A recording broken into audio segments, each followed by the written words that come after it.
Hi, it's 𝙃𝘼𝙍𝘍, and as you can see, I'm not doing too well.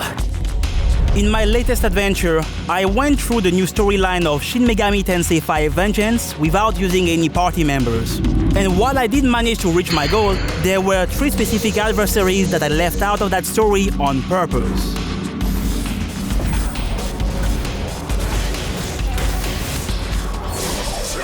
These are the super bosses of Vengeance. They are beings who sit on top of the food chain. They represent the highest challenge that this game has to offer. And in my infinite wisdom, I decided to face these foes all by myself on hard mode and without any party members. So today, what I have for you is a story unlike any other. A journey across 2 different campaigns, all for the sake of doing the impossible.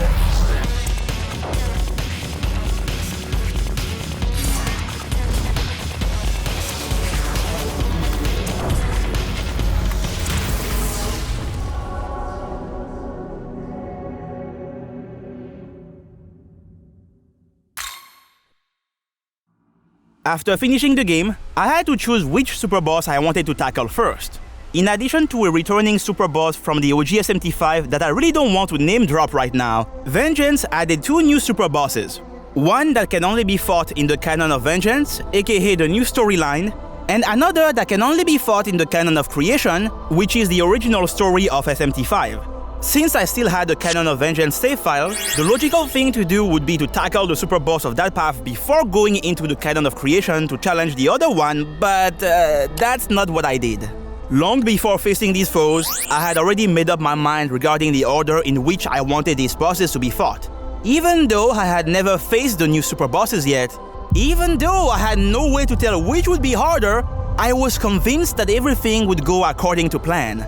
So I loaded my cleared save file, selected the reborn option to keep my level, stats, and items, and after refusing to take the girl's hand, I chose the Canon of Creation. Back then, I thought that I could take over the world, that nothing could stand in my way. The impertinence. In my hubris, I had forgotten one very important piece of advice, that overconfidence is a slow and insidious killer. The moment you stepped before me, you sealed your own fate! After making sure that my name was as shameless as possible, I took Aogami's hand, and then I started making my way through the Canon of Creation. Since I was so much stronger than any of my foes, getting through each area was a relatively simple affair. Eventually, I reached Shinagawa, and it was there that I met a familiar face.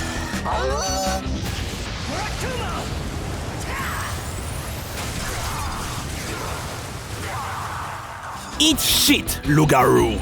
With Shinagawa completed, I was finally able to access Chiyoda, the 3rd area in the game, which is exclusive to the Canon of Creation. And while I do prefer the Canon of Vengeance storyline overall, I have to say that experiencing the Canon of Creation with all the gameplay changes added in this definitive version of SMT5 was a ton of fun. Thanks to the various Magatsu rails scattered across the map, exploring Chiyoda almost felt like a completely brand new experience. The only issue about going through this area was that I had to meet a certain group of demons. Yup, I'm talking about the Anzu Death Squad. The Anzus are like the honey badgers of the SMT universe. It doesn't matter if you are level 1 or 99, they are still going to chase you while making that nightmare-inducing sound. After dunking on Surt and Ishtar, I was finally ready to explore the Demon King's castle. And this is going to be a hot take, but I actually really like this dungeon. This game doesn't have a lot of dungeons to begin with, but out of all of them, the Demon King's castle is easily my favorite because of its gimmick. In this area, some walls can produce powerful gusts of wind when they light up. What I really like about this mechanic is how the game plays around with its concept. At first, you have to learn the timing to pass through, then you go from avoiding the walls to using them to propel you forward. And then, in the final stretch of the dungeon, you need to combine the 2 lessons you learn to get through. Now, the reason why I said that liking this dungeon is a hot take is because of the numerous posts that you can still find on the internet about how much people disliked this dungeon back then. And you can tell that Atlus was aware of this because in update version 1.0.2 of the original SMT5, they adjusted the Demon King's castle by removing some of the wind traps in the 3rd stratum. And to my knowledge, this might be the first time that a dungeon ever got nerfed in this series. Now, I'm not gonna say that the people who dislike this dungeon were suffering from a severe case of skill issue, but... Liking this dungeon is forbidden. Huh? What the hell is this guy even saying? Oh shit! You know, since the names of the two storylines of this game are quite long, the community has essentially agreed to shorten them. Now, when you shorten Canon of Vengeance, you get COV, which is cool and all, but when you do the same thing for Canon of Creation, you get COC. I think I'm gonna keep saying the full names instead. After fully exploring the castle and defeating the giant puss that was its king, I unlocked all the areas in this route, and while I was at it, I also did the one thing I'm known for. Gathering all the 200 Miman to get my hands on the fixed reward from Gustavo, because that's one of the only consistent ways to get stat boosters, yay! For this first New Game Plus cycle, I went for the secret ending. Doing that allowed me to face my former partner Tsukuyomi, and because I got to fight him, I was able to witness what I can only describe as a remake of a certified classic. There's no dodging this.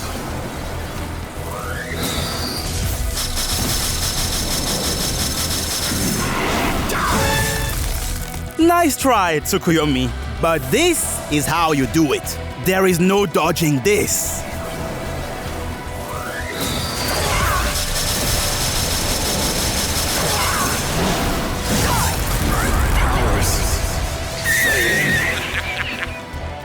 Well done, brother. Thank you, brother. And with all that stuff taken care of, it was finally time to get to work. The first thing I did after leaving the throne room was fusing Yoshitsune, and I did that for a very specific reason. In this game, some of your demon companions can give you unique side quests inside the demon haunts, and Yoshitsune just so happens to be one of those demons. After accepting his quest called Will of a Samurai, I went to a specific area of Ginza and took a Magatsu rail to reach my target. Who is the one that calls upon me? It is I, Deus, the self-proclaimed Mazoke. I am not one to give my name. I simply wish to challenge you in combat. Wait, what? What the hell are you doing here? Anyways, it's time to talk about... Hold on! Did this dude just force himself into my party? Alright, Yoshi, that's enough. Back to the stock you go. So where was I again? Ah, right, Atavaka.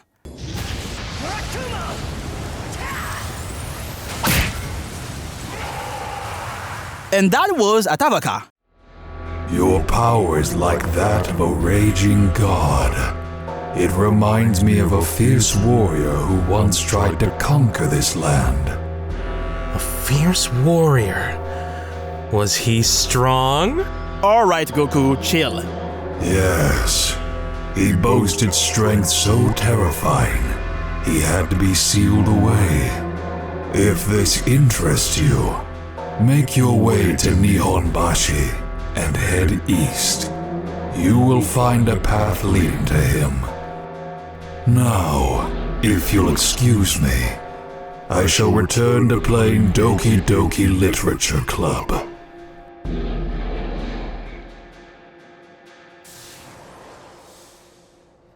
A fierce warrior with terrifying strength? Can you guess what I'm thinking? I said chill! By following Atavaka's directions, I was able to find a hidden Magatsu rail in Nihonbashi. And it was there that I met a Shironap who appeared to be in quite the predicament. Shiro was playing with his buddies the Miman until suddenly they started acting weird. I'm not sure what he's talking about though. I mean, this Miman looks fine to me. Nope, never mind, I get it now. So it turns out that the Miman have been possessed by beings who refer to themselves as the Seven Stars. And to save the little fellas, these beings demanded that I partook in the constellation ceremony. Now at first I was hesitant to engage with this because this whole affair sounded really shady, but after seeing how distraught Shironap was, I decided to lend him a helping hand. Initially, I didn't think much of this, so I kept talking to the Miman until eventually I realized what was happening.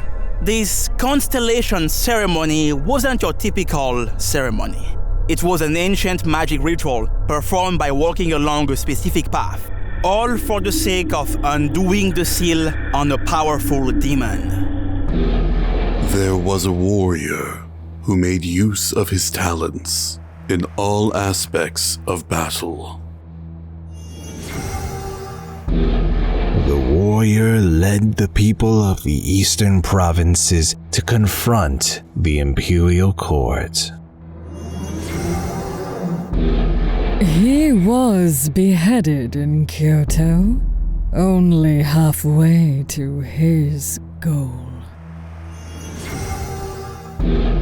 Even in death did his unbridled rage grow. He became the guardian of the eastern provinces and watched over them for a millennium. His name is Taira no Masakado. He is the true guardian of Tokyo.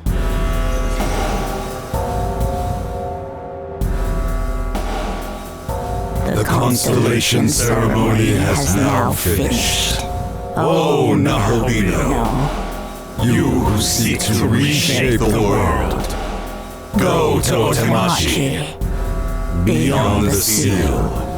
He awaits the arrival of the one worthy of power.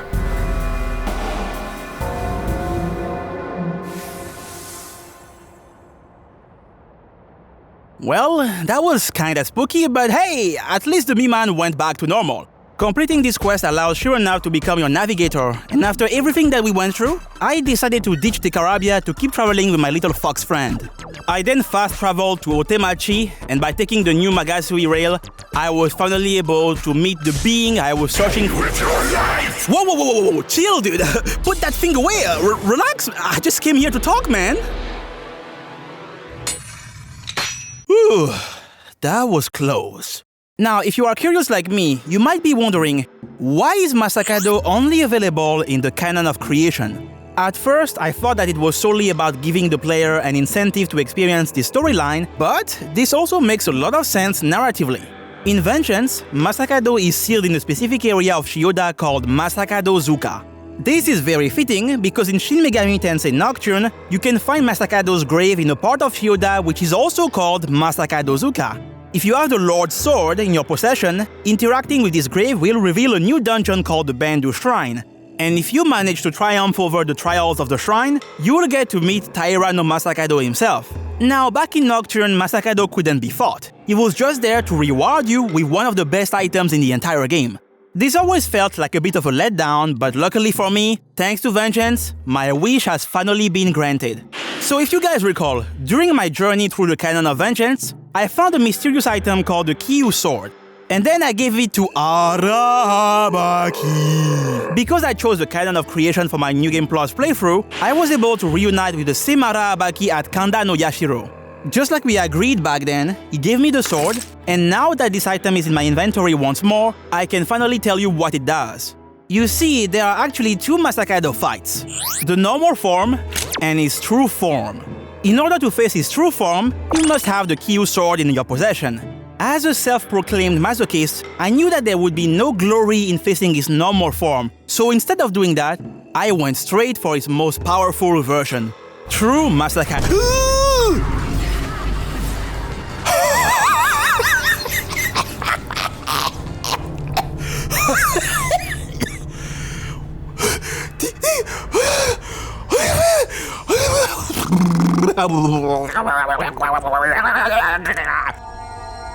What was that amount of press turns? Guys, I have made a severe and continuous lapse in my judgment. True Masakado isn't just a super boss. He's a wild animal unlike anything I've ever seen so far. This boss is weak to every element except Almighty, and he follows a simple plan. He doesn't summon any goons, he doesn't buff or debuff, and he doesn't have any convoluted mechanics that take me 3 minutes to explain. This is just a simple 1v1, but you see, that simplicity is exactly what makes him so terrifying, because Masakado hits extremely hard, extremely often. Oh my god, where do I even begin with this guy? Okay, alright, let me start by breaking down his ridiculous moveset. So Masakado can hit you with every single element in the game. He has Brave Blade as his physical skill, as well as all 6 Draco strikes. When attacking, what Masakado does is that it follows a specific order. He will cycle through his 7 offensive skills from physical all the way to dark. And this is a big problem. Typically, when I'm facing a boss in this game, my top priority is searching for the right demon essence to protect myself from the attacks said boss can use. This is usually a fairly straightforward process, but finding the right essence for Masakado is so difficult because you need to cover all 7 elements. Oh, and when I say that you need to cover all 7 elements, I am dead serious. With how hard this guy is hitting, you cannot afford to take neutral damage. So to improve my odds of survival, I used a New Testament tablet, which is an item that allows me to reallocate my stats. Doing that allowed me to keep my strength stat at a decent level while also dumping as many points as I could into Vitality, because Vitality is the stat that decreases the damage you take. After that, I decided to look for an essence with a good amount of resistances. Since resisting an element cuts the damage you take by half, I figured that having as many resistances as possible would allow me to last for more than 5 seconds. And that's why I settled on Shiva's essence. In addition to draining 2 elements, this essence comes with 3 resistances. I then added Resist Ice and Resist Force to patch up the 2 affinities that my essence couldn't cover, and thanks to that, I was finally able to survive. Oh my god.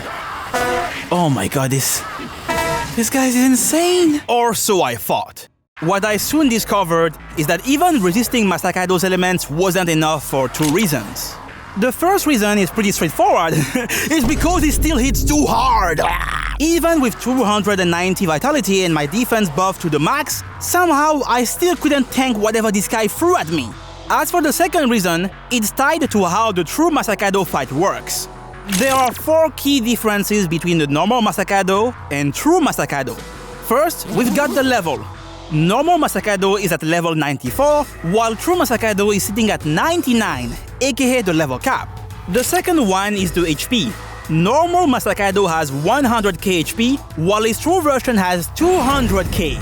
This might not seem like a big number by RPG standard, looking at you, Yasmat from Final Fantasy XII and your over 50 million hit points, but in the context of SMT5 Vengeance, 200k is insane because it's the highest HP stat in the game. For comparison, even 𝙃𝘼𝘍, a boss notorious for being quite tanky, still has less HP than true Masakado. And it doesn't stop there because on top of having more HP, true Masakado also has higher stats.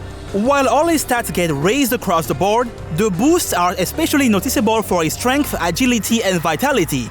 So on top of dealing more damage, his increased vitality makes him tankier, and when you combine that with his massive HP pool, you get a boss with a health bar that feels like it doesn't even move when you are dealing damage. As for the fourth difference between the 2 fights, it has to do with the amount of press turn icons. Normal Masakado has 5 press turns, while true Masakado has 7 press turns, and that is a big deal. So I have a skill called Luminescent Mirage, or as I like to call it, Luminescent Gaming. Whenever this skill is used, it allows me to dodge 1 attack during the enemy phase. Dodging in this series is great because it allows me to avoid taking damage, but it's also fantastic because it punishes the enemy by taking away 2 of their press turn icons instead of just 1. And what's crazy to me is that even a skill as powerful as this one is still not enough for a guy like Masakado. If I use Luminescent Gaming against normal Masakado, I can cut his press turn count from 5 to 3, and that makes surviving his attacks a lot easier. But when I do the same thing against true Masakado, his press turn count goes from 7 to 5, and when a boss as strong as Masakado gets to hit you 5 times in a row, yeah, it's rough. To give you an idea of how big the gap is between these 2 versions of Masakado, it took me 2 tries to beat the normal version. As for the true version, bro, I can't even remove a third of his HP.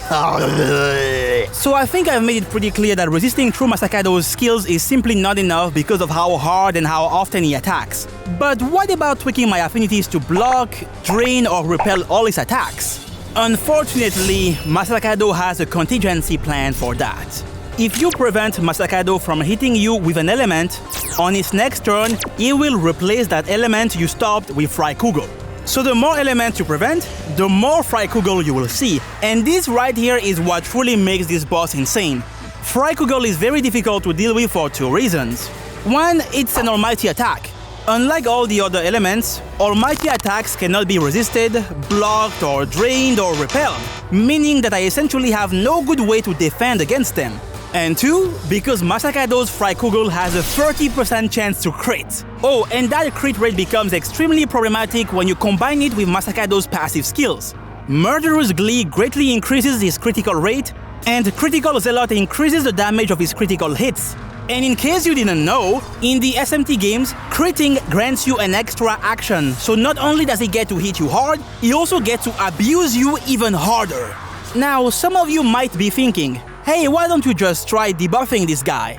Typically, debuffing an enemy is always a good idea, but you see, Masakado is the exception to that rule because of his innate skill. That skill is called Scarlet Blade. It increases the critical rate and damage of critical hits based on the number of active effects on the user. Oh, and when it says number of active effects here, this includes every effect you can think of, including debuffs. This means that debuffing Masakado actually has the hilarious side effect of increasing his odds to crit. So, if I were to use the ability to debuff all his stats, that would allow his 𝙃𝘍𝘍 to get a 100% crit rate. And on top, I can't even speak. And on top of everything I've been telling you so far, there is this one word that he keeps saying over and over. It's driving me insane! Impertinent! Impertinent!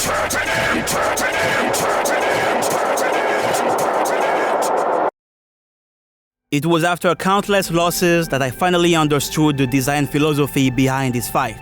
This isn't your average super boss fight. It is a fight to the death where both parties are meant to hit each other as hard as possible until there is only one left standing. And regrettably, I did not have the firepower nor the defensive prowess necessary to contend with my formidable foe. I thought that I had reached my full potential. I thought that I was finally strong enough to tackle every obstacle that the game could send my way. So in my mind, kicking things off with Masakado made a lot of sense, but after everything that just happened, it was pretty clear that I was sorely mistaken. My confidence, my self-worth, my skills, on that day, everything that I believed in was broken by the samurai of the East, and I was left to pick up the pieces. Losing to Masakado so many times was devastating to say the least, but instead of giving in to despair, I decided to cling to hope. This was a humbling experience that reminded me that I still had much to learn. So after accepting the reality of my situation, I decided to go on a new journey. I was going to rebuild my strength, face the other super bosses, triumph over them, and only then would I come back to this very place to face Taira no Masakado. So after making up my mind, I looked at my foe one last time, renewed my vow to see this through, and then I took the first step towards my new journey.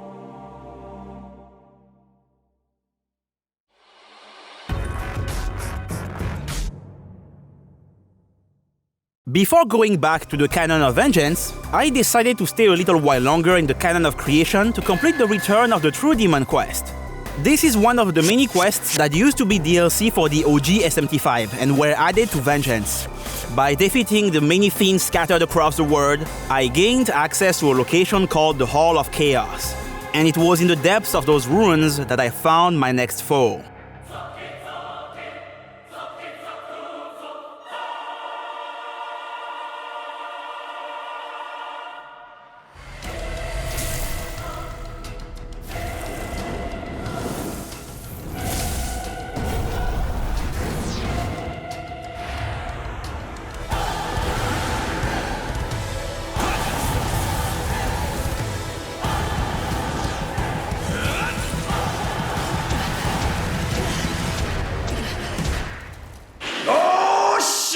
Here we go again. Alright, I can no longer afford to dance around this topic.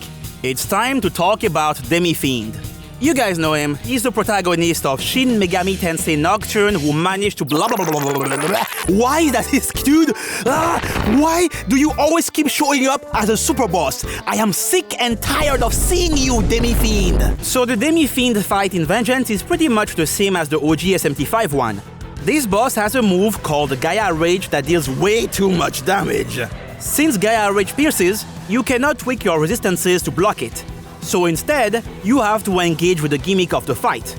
To prevent 𝙃𝘼𝙍 from coming out, you need to keep killing one of Demi-Fiend's demons in the limited amount of time given to you. If you do that successfully, Demi-Fiend will use Call Allies instead of going for the game over move.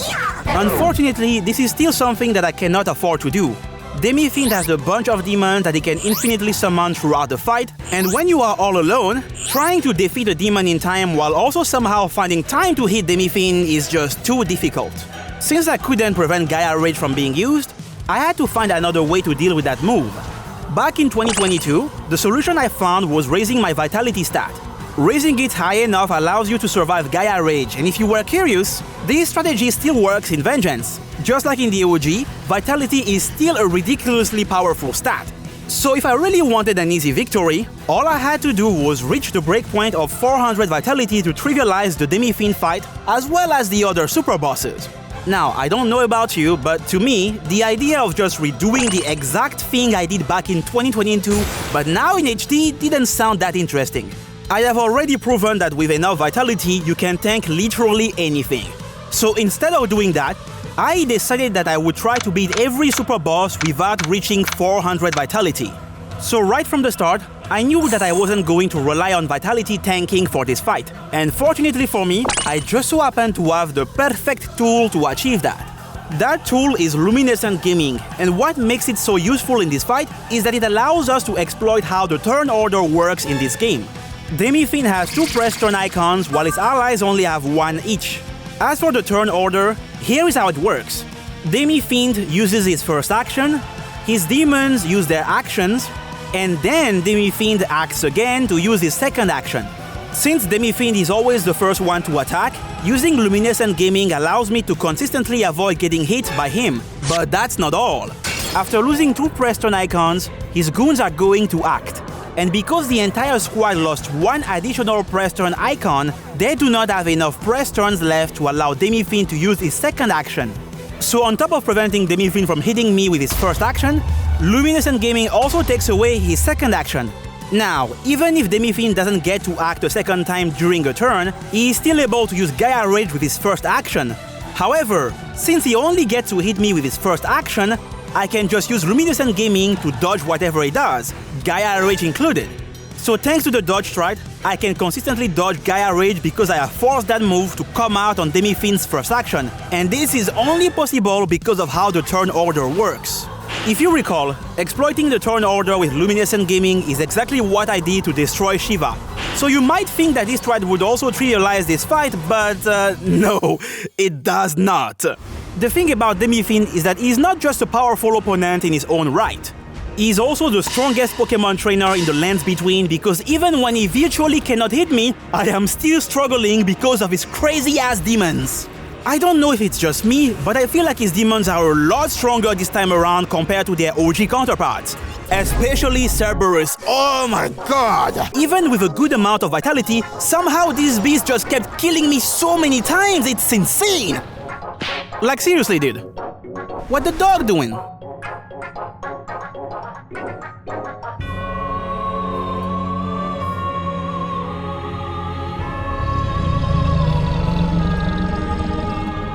While getting wasted by Demi-Fiend's demons definitely dealt a blow to my self-esteem, I was still in high spirits because I had finally found a way to deal with 𝙃𝘼𝙍 that didn't involve tanking it. I was fully determined to achieve my goal, so I got back up and then I started looking into what I needed to do to prepare accordingly. As per usual, the first thing I did was figuring out which essence I wanted to equip for this fight. And after thinking long and hard, I settled on my favorite demon essence in the entire game. 𝙃𝘼𝙍. The reason why I love this essence so much is because it synergizes with an item called the Muscle Drink. The Muscle Drink allows you to recover beyond max HP, but the downside is that it has a chance to inflict Charm, or Mirage, or Panic. Yeah. This makes using that item pretty risky, but with 𝙃𝘼𝙍's essence, that becomes a non-issue, because this essence comes with immunities to the 3 ailments that can be inflicted by the Muscle Drink. So thanks to 𝙃𝘼𝙍's essence, I can use the Muscle Drink without any downside, and it makes surviving the rampage a lot more manageable. Now, when it comes to your affinities, there is one rule that you must follow. Do not, and I repeat, do not block, drain, or repel physical. This is because Demi-Fiend always gets the first turn at the start of the battle, and after summoning his allies, he will use his second action to hit you with Javelin Rain. This Javelin Rain is used to check your resistances, and if Demi-Fiend is unable to hit you with it, he will spend the rest of the fight spamming 𝙃𝘼𝙍𝙍, but that's not the real issue. In addition to using 𝙃𝘼𝙍𝙍 frequently, Demi-Fiend will also spam his most obnoxious move, Chaotic Will. Chaotic Will is a move that cuts your press turn count in half, and it also has a 30% chance to insta-kill you. Normally, when you don't prevent Demi-Fiend from hitting you with physical skills, he will only go for his scripted Chaotic Will at specific intervals during the fight. But if you do any of the three things I mentioned, then he will actively spam Chaotic Will on top of the scripted ones, making the fight extremely stressful. And you can trust me on that one, I am talking from experience. If you resist physical, Demi-Fiend will not display the behavior I just mentioned, so I can at least do that to reduce the amount of damage he and his demons are dealing. With my essence figured out, the next thing I needed to do was selecting the skills I was going to use for this fight. 𝙃𝘼𝙍𝘍 Gongen has built-in resistances for fire and dark, which is great because it helps dealing with demons like 𝙃𝘼𝘍𝘍 and Cerberus, but it doesn't naturally have a physical resistance, so I had to equip the passive skill Resist Phase to achieve that. In addition to Luminescent Gaming, I also made sure to equip Intercalation. This is a passive skill that grants you one blinking press turn icon every time you dodge an attack. Intercalation synergizes really well with Luminescent Gaming, so thanks to that skill, I will be able to do more things during my turns thanks to the guaranteed extra action. Next, I had to think about the attack I was going to use to deal damage. Demi-Fiend resists everything except Almighty, so if you wanna deal good damage, you have two options. You either look into ways to pierce his resistances, or you use Almighty since he doesn't resist that. Piercing was not really ideal, and that's why I went with a severe Almighty attack that deals more damage when it crits. It is the drill that will create the heavens, the one and only Murakumo! With that figured out, I decided to challenge the Demi-Fiend, and while my build did allow me to survive, I quickly ran into three issues. The first one was buffing. Throughout this adventure, I have been using a move called Inflaming Divinity, also known as Inflaming Gaming. This move raises all stats of one ally by 2 ranks, and since 2 is the highest level for buffs in this game, it means that Inflaming Gaming allows me to buff all my stats to the max in one turn. It's easily the best way to buff in this game, and to improve its effectiveness even further, I've paired it with Boon Boost EX, a passive skill that extends the duration of buffs and debuffs by 2 turns. Usually these 2 skills are always worth having, but in this particular fight, it's actually really difficult to get any use out of them because of Demi-Fiend's goons. Demi-Fiend always opens the fight with Pixie, 𝙃𝘼𝘍𝘍, and 𝑘'hullin. Out of these 3, Pixie is the only one that I cannot afford to leave on the field because of her healing spell. And that's why my top priority at the start of the fight is to defeat her ASAP.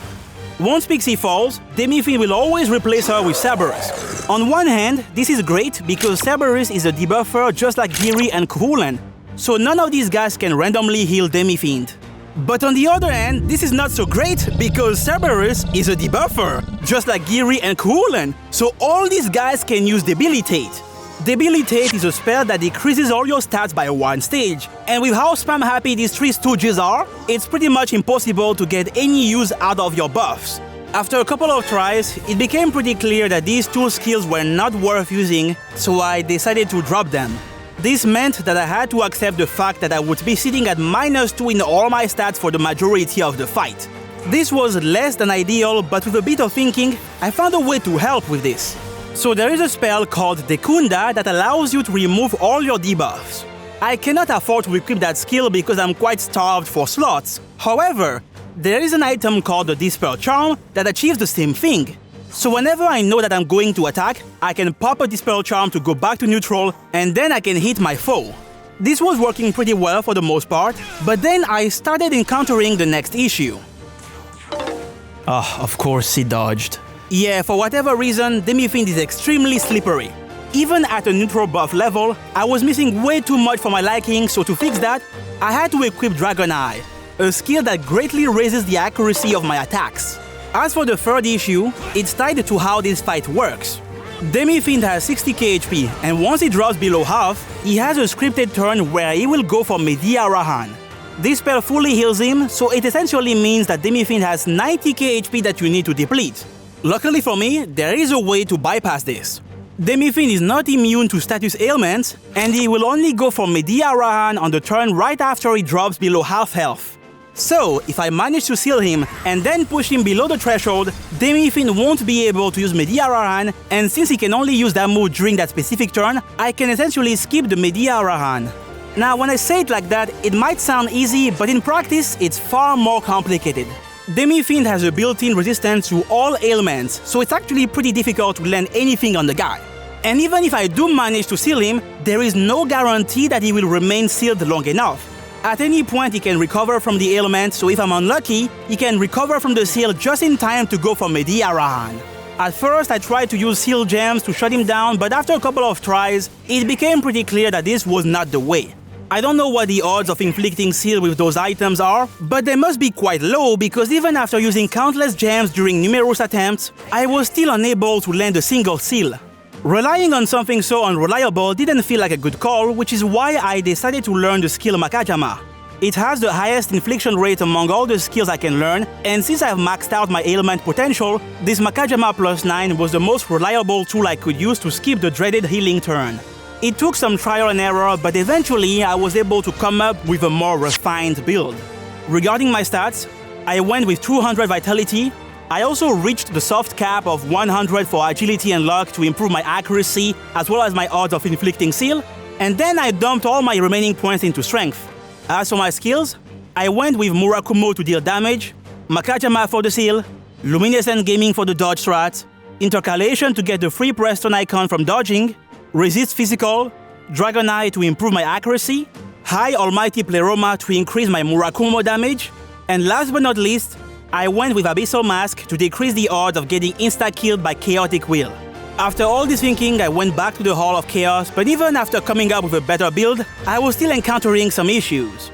With each new failure at the hands of the Nocturne Gang Squad, the temptation of cheesing this fight with 400 vitality kept getting stronger and stronger. But whenever these thoughts crossed my mind, I always made sure to disregard them. This was the path that I had chosen, and I was going to do whatever it took to see this through. So after spending 55 minutes on this boss fight, only to be greeted by the cold embrace of failure, I got back up and challenged the King of Chaos once more. He summoned his demons, hit me with Javelin Rain, and once the player phase came around, I was ready to put my plan in motion. Before targeting 𝙃𝘼𝘍, my number one priority was getting rid of Pixie as fast as possible. And to achieve that, I used a strategy that I like to call the Magatsui combo.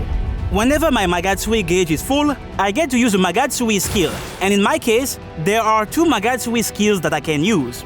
Omagatoki Critical, which guarantees that all my attacks will crit during one turn, and Omnipotent Succession, which allows my next attack to be performed 4 times in a row. Now, what's great about these skills is that I can combine them. Omnipotent Succession only gets triggered when I attack, so if I don't do that, I can hold it as long as I want. Doing this allows me to wait until my Magatsui gauge becomes full again, and once that happens, I am able to activate Omagatoki Critical. This means that for one turn, I'm able to act 4 times in a row, and because Omagatoki Critical is active, each of these 4 hits is guaranteed to be a critical hit. So now that you know about the Magatsui combo, it's time to show you my game plan for this fight. Since I'm clicking Luminescent Gaming every single turn, I can get that extra person icon from Intercalation very reliably. Thanks to that, I can click Luminescent Gaming with my blinking press turn icon, and then I can use my auto press turn to heal myself. And once the conditions for the Magatsui combo have been met, I can go for my DPS rotation. With my blinking press turn, I use a Dispel Charm to remove my debuffs, I activate Omagatoki Critical, and then, with my second press turn, I can unleash 4 guaranteed critical hits back to back with my trusty Murakumo! As I highlighted in the past, critical hits work just like hitting a weakness, in that they allow you to get an extra action. This means that as long as I don't miss my first crit Murakumo, I am guaranteed to get an extra action. So right after landing 4 crit boosted Murakumos, I will still have an extra action left that I can use to click Luminescent Gaming. Getting rid of Pixie took a while because she's surprisingly tanky, but after 6 minutes of back and forth, I had dealt enough damage to allow my 4th Dark Gem to get rid of the fairy. Demi-Fiend then quickly replaced her with his cracked Dark Cerberus, and it was at that moment that the real battle began. It took some getting used to, but eventually I was able to get this fight into a rhythm.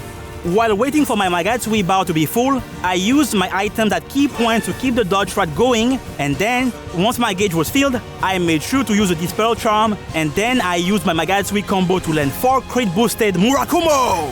While the strategy was slow and did require me to endure a lot of abuse, it proved to be extremely consistent. And after dropping his HP below 75%, Demi-Fiend finally revealed his most dangerous move, Chaotic Wheel. Unfortunately, Luminescent Gaming doesn't work against Chaotic Wheel, so whenever Demi-Fiend goes for it, he has no chance to just kill me on the spot. Dealing with this move definitely sucks, but there is a silver lining. In addition to equipping Abyssal Mask to reduce the odds of getting insta-killed, I also made sure to buy an item called the Whittled Goat. This item allows me to survive a lethal attack once, and then it will fully heal me as well, so it essentially allows me to survive 1 Chaotic Wheel. Without the debuffs, each Murakumo was hitting for a bit over 1k, and thanks to that, I was able to keep pushing Demi-Fiend lower and lower until eventually, 28 minutes later, I had finally managed to bring him slightly above the 50% HP threshold. After confirming this, I went for Makajama, and surprisingly, I was able to seal Demi-Fiend on my first try. On the following turn, Demi-Fiend remained sealed, and fortunately, none of his demons decided to go for Debilitate.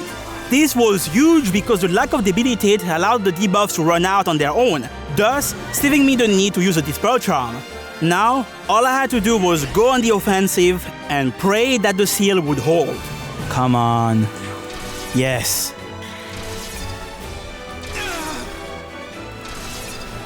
He's definitely below the threshold now. He has to stay sealed. Please stay sealed, please, please, please, please, please, please, please. Yes! This was amazing, but it was too early to celebrate because right after dropping Demi-Fiend below 50%, I had to survive a terrifying sequence. The double scripted Chaotic Wheel back to back. Yeah, Chaotic Wheel is coming out, unfortunately.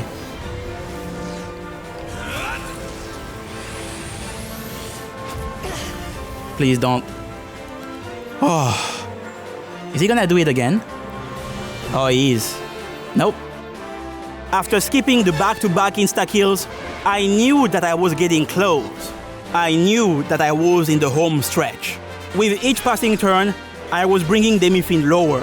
And with every chance they got, his demons were making me deplete my supply of precious items further. It was rough, it was difficult, but nevertheless, I knew what needed to be done. So without faltering, I kept landing blow after blow until eventually...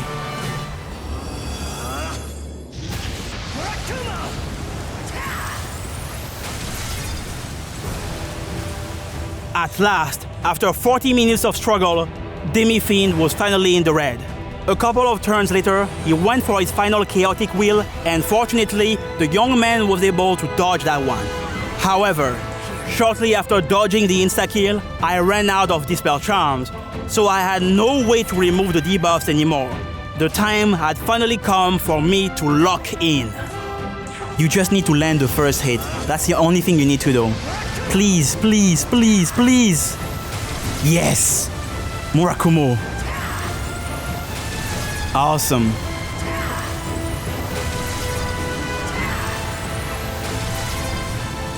Nah, he's not gonna die this turn.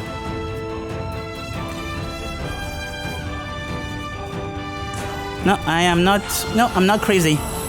I will wait for my Omagatoki gauge to be full again.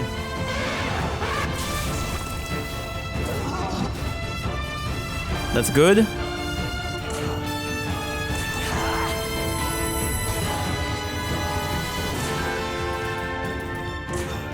Yeah, that's fine. That's fine. That's fine. That's totally fine. Wait. Oh, the poison. No, I am not gonna be stupid. No, you remove the poison. You remove the poison, and then you luminescent mirage.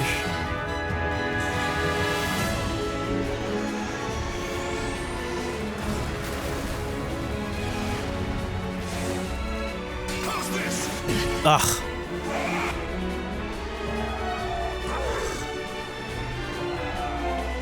Okay. I don't know if I will be able to land that next turn though. Where is the bead chain? There you go. I don't have anything to remove my status anymore.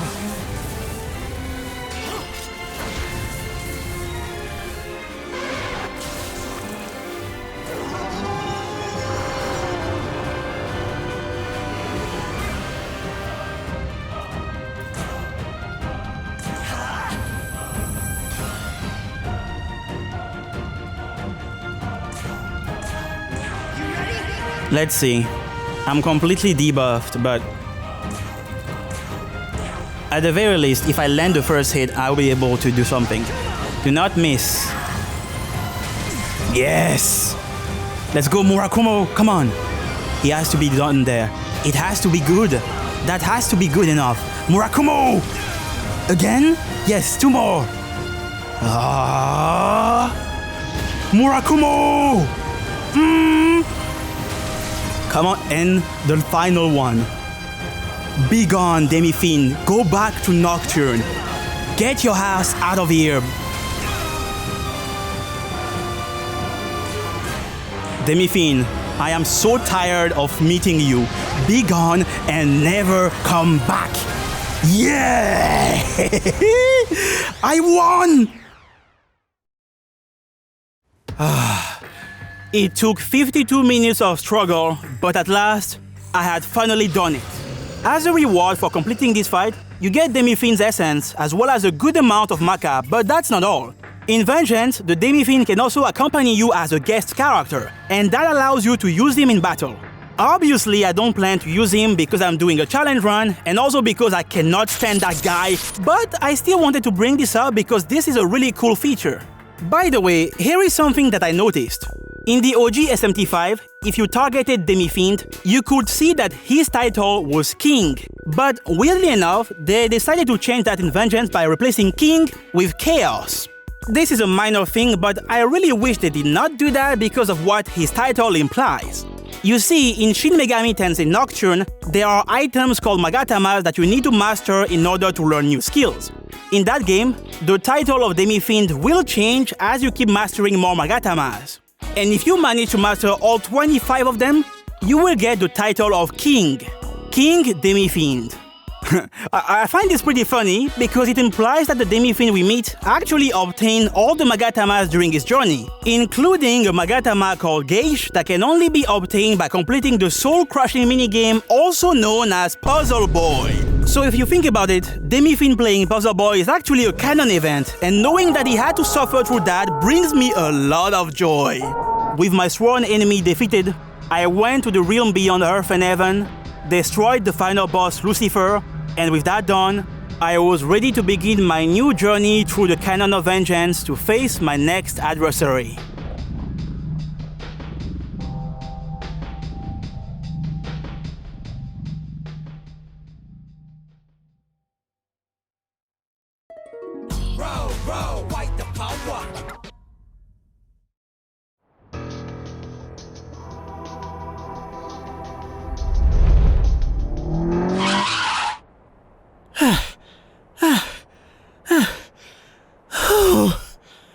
Finally caught up.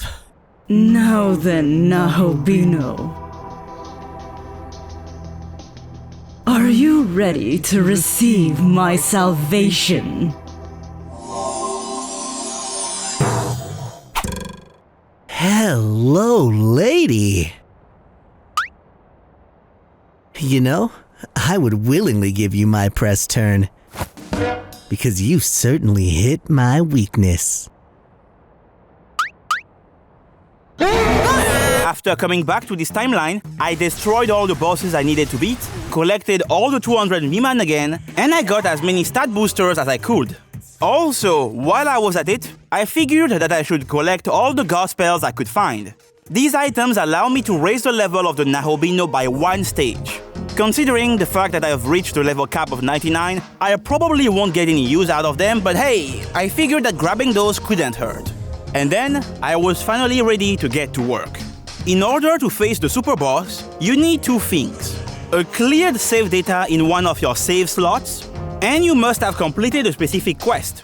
See, if you return to the Shinjuku first block, you can summon a projection of the most trustworthy angel, and if you do so, he will strike a deal with you. If you accept his request to slay Samael, in return, he will make sure that the people who were turned to salt will be returned to normal. Since Mastema is the most trustworthy angel after all, I decided to agree to these terms, and thus, I was given a side quest called the Serpent King. I then made my way to the ruins of the Tokyo Metropolitan Government building, and it was there that I met my target, the Serpent King Samael. You know, when Mastema was giving me the quest, he referred to Samael as the most detestable Serpent King. And now that I've got to fight this thing, I totally understand why, because wow! This boss fight is absolutely disgusting, despicable even, it's insane. So during this fight, Samael will regularly summon phantoms of the 𝙃𝘼𝙍 to come to his aid. This is very fitting lore-wise, but it also harkens back to a big fight that happened in this very same area, the 𝙃𝘼𝙍 Showdown. In that battle, I had to face the 4 members of the 𝙃𝘼𝙍 all at once. And while that was difficult, what made that fight less stressful was the fact that all the 𝙃𝘼𝙍 members except Lilith could not use their crazy unique moves. Fast forward to today, and now I have to face these ladies again. However, this time every single one of them can use these unique moves I spoke of. Capitulate to Pleasure, Voracious Salvation, Eldon Stars. This alone complicates things, but what truly makes this fight go from tough to maddening is Samael's innate skill. It's called 𝙃𝘼𝙍 Cohort, and it grants a pierce effect against foes that have ailments for the user and 𝙃𝘼𝙍 demon allies. So as soon as I get hit by a status ailment, these guys can completely disregard my resistances to deal full damage to me. Dealing with all those status effects is really tricky because in this game, protecting yourself from ailments is a lot harder than covering your elemental affinities. To illustrate what I mean, let's say that my essence has a weakness to ice. Now, if I want to fix this, I can just equip a skill like Repel Ice to cover that weakness.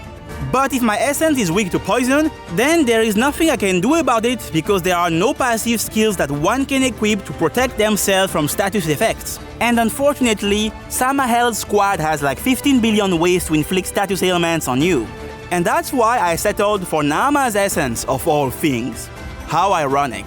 In addition to having pretty good resistances across the board, this essence also nullifies Charm and Panic, the 2 most dangerous ailments during this fight because they prevent you from playing the game.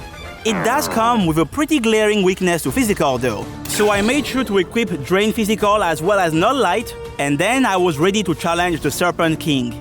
Since Samael has an ice weakness, the best way to approach this fight is to use Moonlight Frost. Moonlight Frost is an AoE ice attack which has the unique property of piercing. This is extremely convenient because it allows you to hit Samael and the 𝙃𝘼𝙍 without having to worry about their resistances. Since Moonlight Frost is a magic spell and the build I'm currently using is physical, in order to use that spell, I would need to use a tablet to reallocate my stats. If I was a reasonable person, I would have done it by now, but if you think about it, if I really was a reasonable human being, I wouldn't be making videos like these.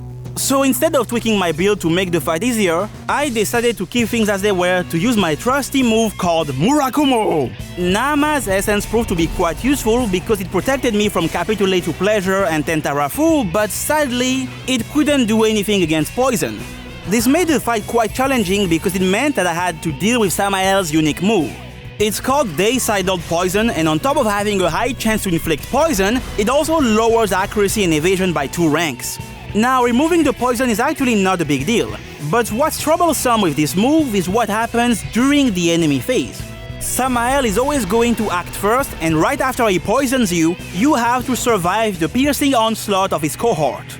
For the most part, I was holding on pretty well, but after 13 minutes, Samael poisoned me, and then, with a combination of crits after crits, the cohort had dealt enough damage to finish me off. Fortunately, the Whittled Goat saved me from the guaranteed wipe, but since you can only hold 1 goat at a time, this meant that I had no other safety net I could rely on. I kept using my Magatsui combo to deal a lot of damage to Samael, while the Serpent King kept going for his accursed poison. There were many instances where the 𝙃𝘼𝙍𝘍 poison allowed the cohort to bring me extremely low, but thanks to the young man's resilience, I was always able to barely stay alive. And to give myself the best odds of dodging the poison, I relied on the guard mechanic. In addition to reducing damage taken, guarding also decreases the chance of being afflicted by an ailment. Thanks to my knowledge of Samael's pattern, I was always able to guard at the right time to avoid the poison while slowly whittling down the Serpent King. And after 26 minutes of back and forth, I was able to slay the god-devouring serpent with the power of my Serpent Hunter.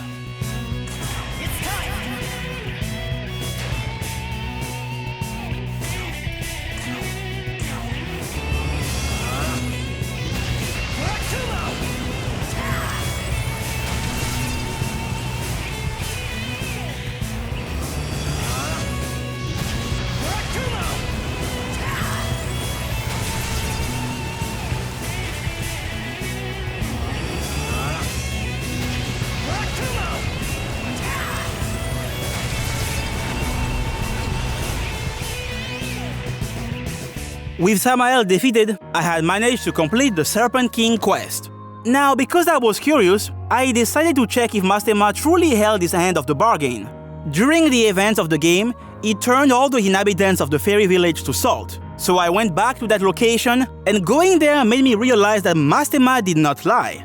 The denizens of the fairy village had been returned to their normal selves, and this is exactly why Mastema is the most trustworthy angel. Oh, and speaking of Mastema, with a cleared save data of the game, as well as the proof that I had slain the Serpent King, I had finally met all the requirements to unlock a brand new side quest. By sacrificing himself, Mastema was able to summon an extremely powerful being. A being who awaited me in a place called the Primordial Land. So, I used the portal to reach this brand new location, and it was there that I came face to face with my next enemy.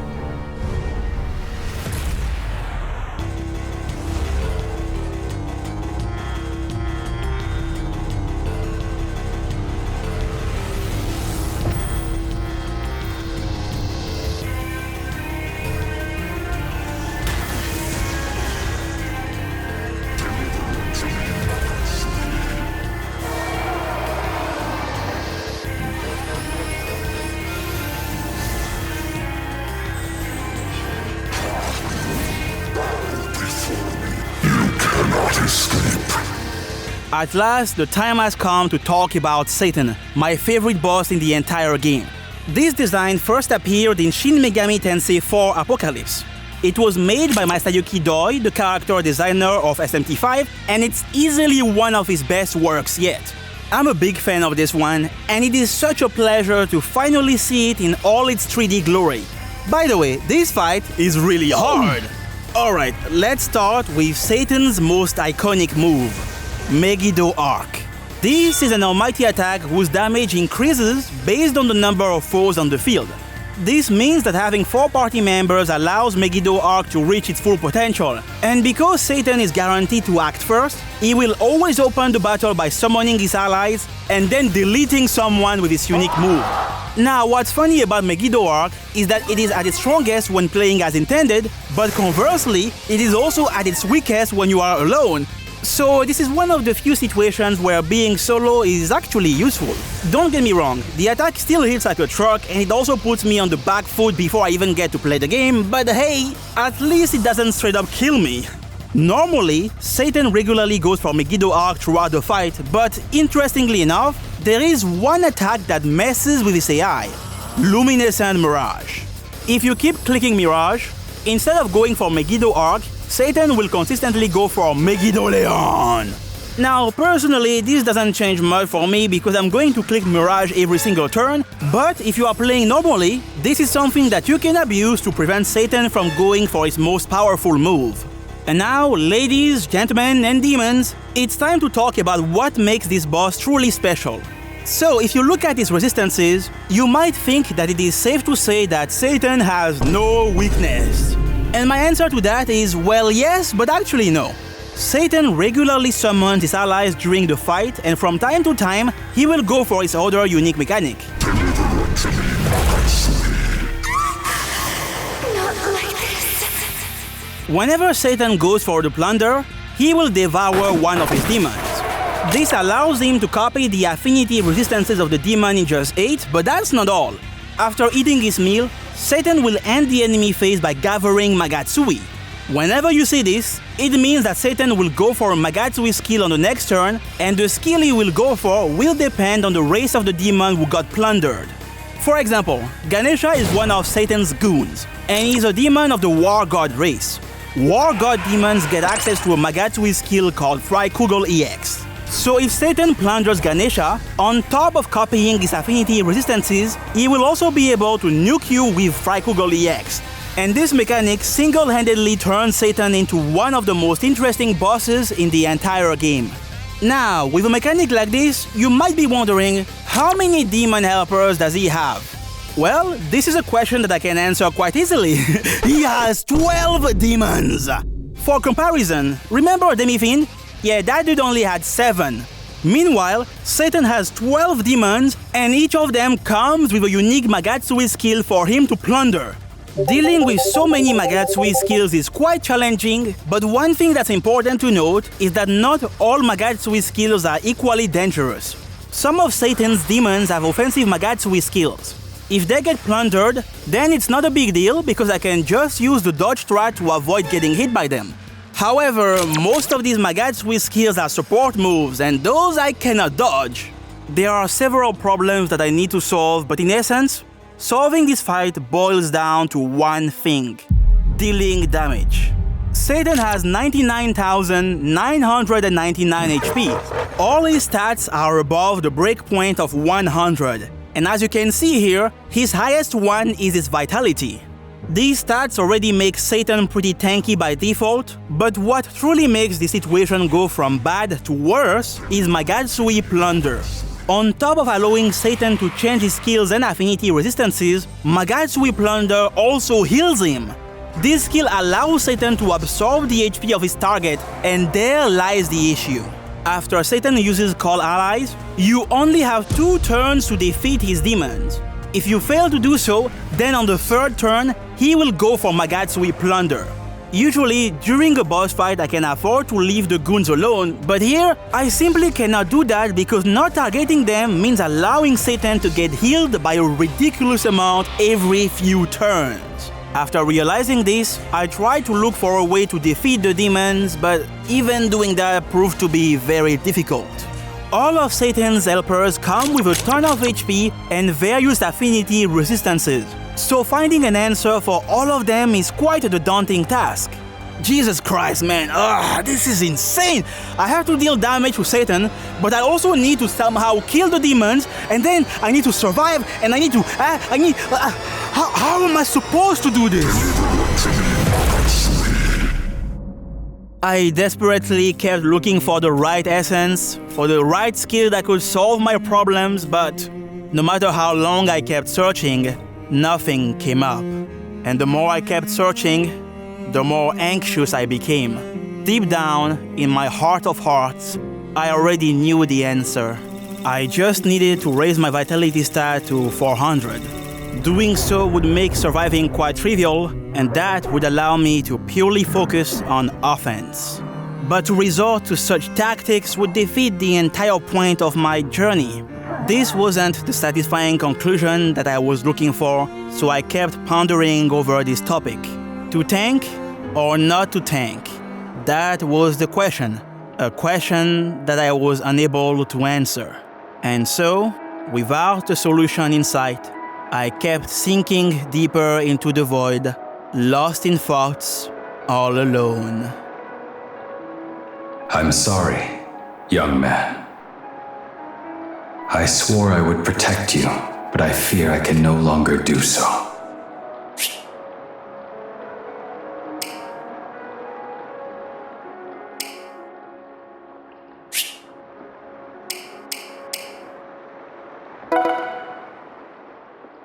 No, we can't accept defeat.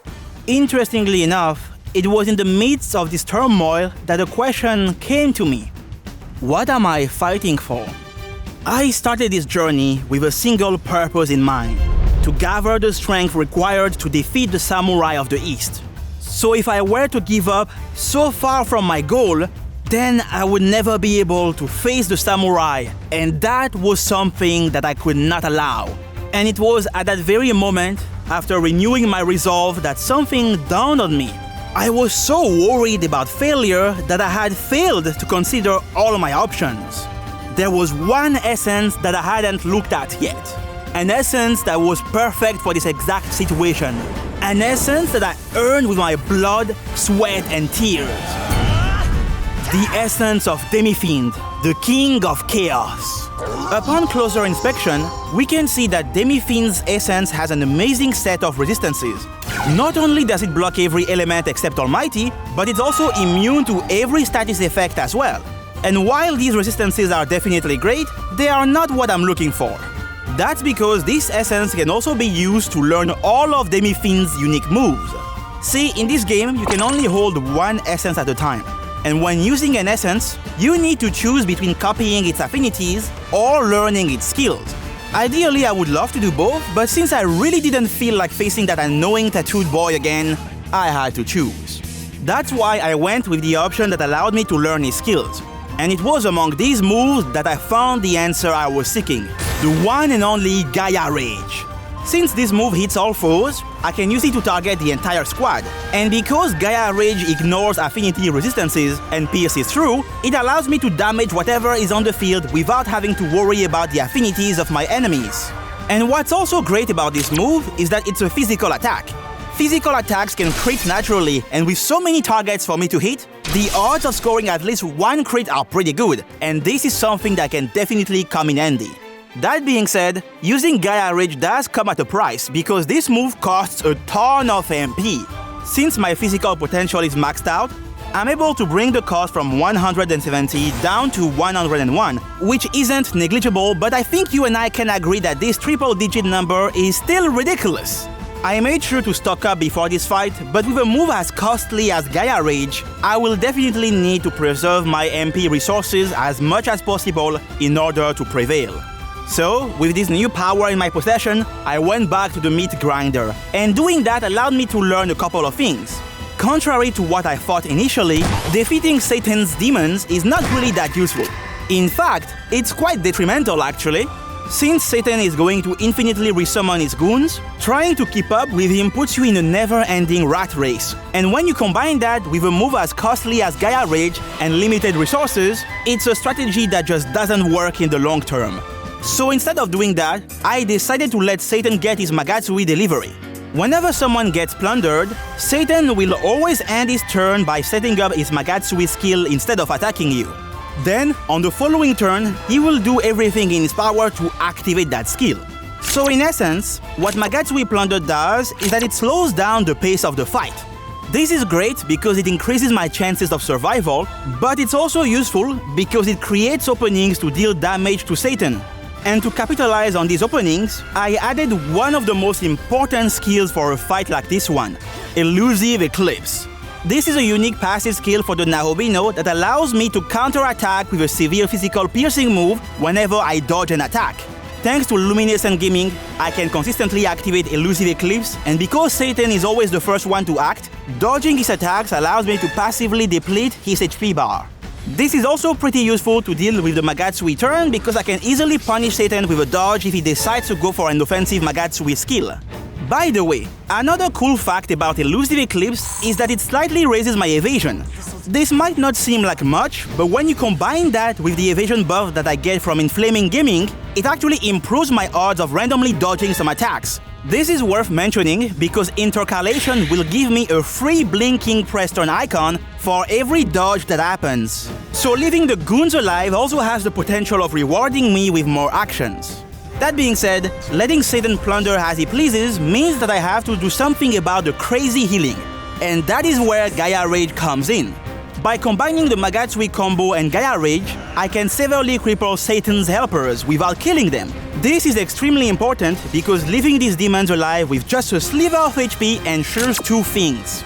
That Satan will use Magatsui Plunder and that the amount of HP gained from the plunder is as low as possible. Using this strategy proved to be quite effective, but doing that also revealed something to me. While most of Satan's demons can be left alive, some of them are simply too dangerous to ignore because of their Magatsui skills. This is especially true for two demons in particular, 𝙃𝘼𝙍𝘍 and Sarasvati. This is because these two demons have different Magatsui skills that essentially do the same thing. They allow Satan to fully heal himself, and I don't think I need to explain why that is a bad thing. What also complicates things is that to my knowledge, there is no way to tell which demon Satan will plunder. So when in doubt, it's always best to eliminate the most dangerous demon on the field. You also have demons who don't have dangerous Magatsui skills but who still suck to deal with because of their moveset, like Kumbanda. Of all the demons among Satan's troops, this guy is easily the one that makes me want to commit Persona 3 Reload the most. And that's for one simple reason. Yabusame Shot. Yabusame Shot pierces and always crits. While the damage this move deals is quite negligible, getting hit by Yabusame Shot is still really bad because it allows Kumbanda to generate an extra action for his squad. An extra action that someone like Satan can easily use to destroy me. Ah, of course! This stupid horse again! I swear to God, dude, this has to be some kind of karma for the digital Devil Saga 2 video. Out of all these demons though, my favorite one has to be Gambling Addict Ganesha. Let me explain. Ganesha's game plan is pretty straightforward. He just wants to click Figment Slash. This physical attack has bad accuracy but always crits if it lands. Because of its low accuracy, it's very abusable for getting extra action from intercalation. Whenever this guy attacks, the only thing I can think of is let's go gambling!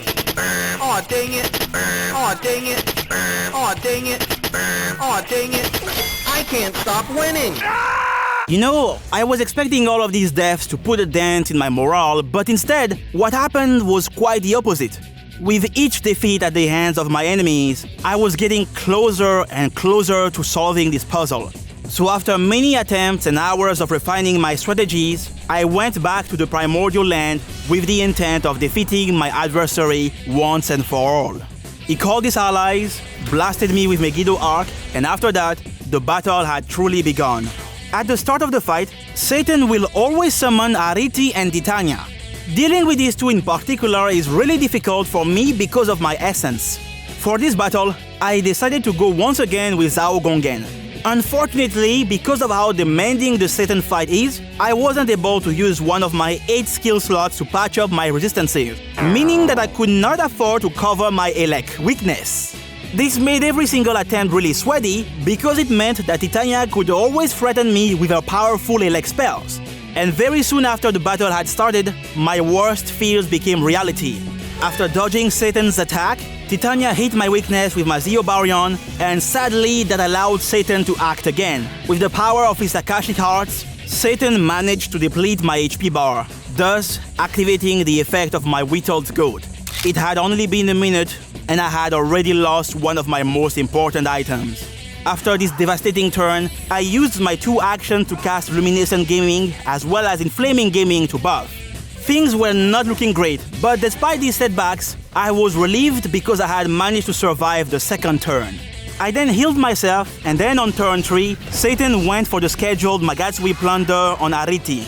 In normal circumstances, I would always try to defeat 𝙃𝘼𝑍𝑍, but in the early parts of the fight, I simply don't have enough time to do that. And that is why I made sure to avoid damaging Satan before 𝙃𝘼𝑍𝑍 got plundered. The adversary then used Waters of Youth, I dodged Titania's attack, and after that, I was finally able to breathe. Satan quickly replaced his deceased helper with Gambling Addict Ganesha, and I could not have asked for a better outcome. With my Magatsui bar full and Omnipotent Succession active, I was able to use my Magatsui combo to remove Titania from the field while also putting Ganesha in the red. Leaving the Gambling Addict alive proved to be really useful because I was able to use him to farm extra press turn icons. After sending the gambler back to the casino, things were going pretty well for me. But that quickly changed when Satan decided to summon Sarosh and Sarasvati at the 15-minute mark. Seeing Vati really scared me because she was one of the demons that I absolutely needed to defeat. I was hoping that my Magatsui bar would be filled in time, but that did not happen. And after surviving a barrage of attacks, I had to make a choice. There was only one play that could allow me to keep the battle under control. scoring a crit on at least one of my enemies with my first Gaia Rage. There was no guarantee that this would work, but it was my only way out. So after collecting myself, I activated Omnipotent Succession, went for Inflaming Gaming to buff my attack, and then I said, "Oh Lord in heaven, hear my prayers and answer!"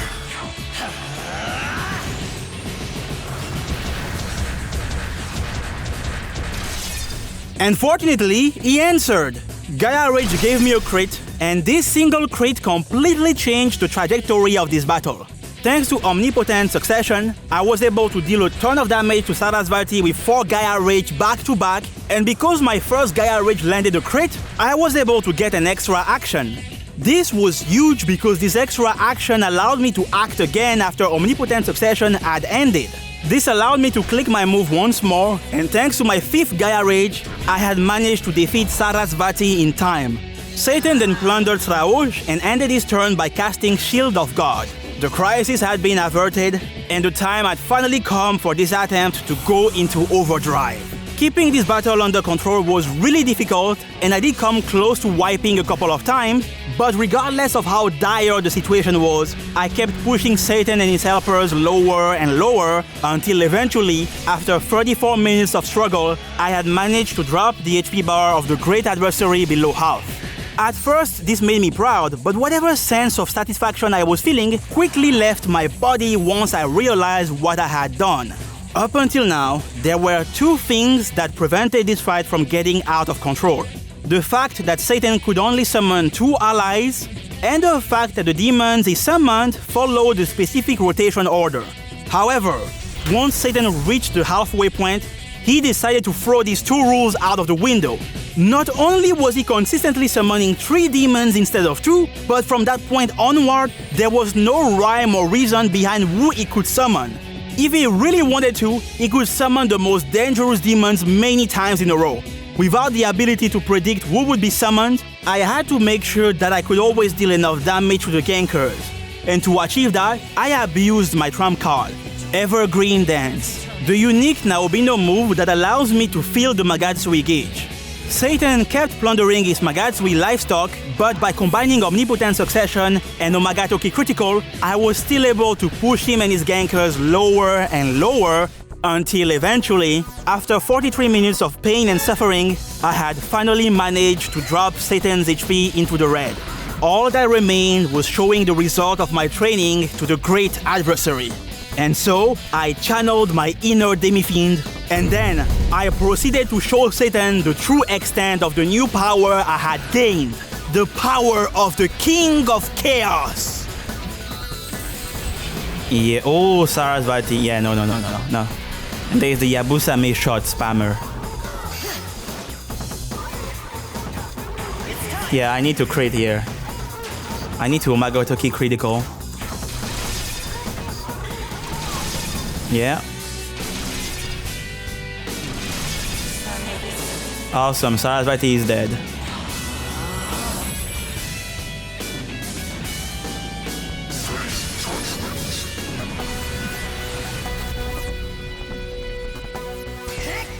God, he's not dying. Yes. Yeah, Gaia Rage.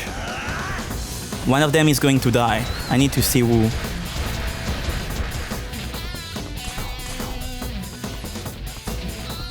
Oh man, wait.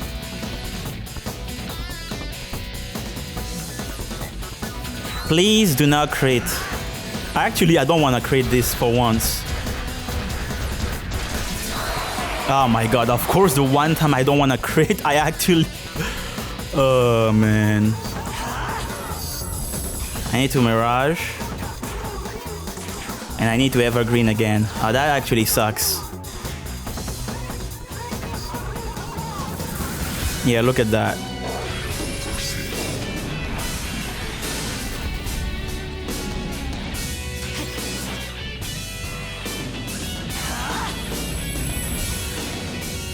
I think I'm gonna just muscle drink so I have like a more than 1000 HP.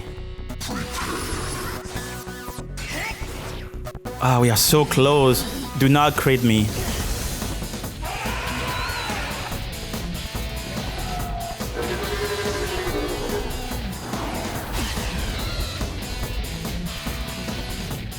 Let me think this through. I definitely want to Succession. You know what? He's so close. He has to die. Come on. Give me a crit. Give me a crit. Give me a crit. Please. Yes! I got a crit. Okay. I think this is GG. Oh, come on. Die, please. Die! Oh, he's just not dying.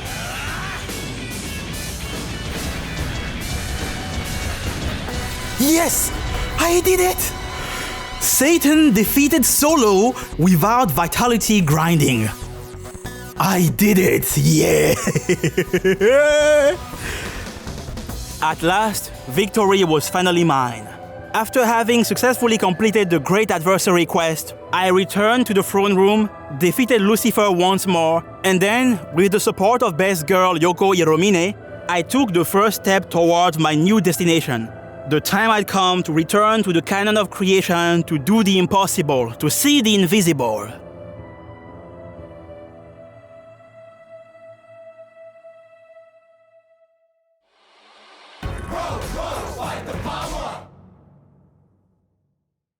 Under normal circumstances, I would have no tasks to give to an outsider.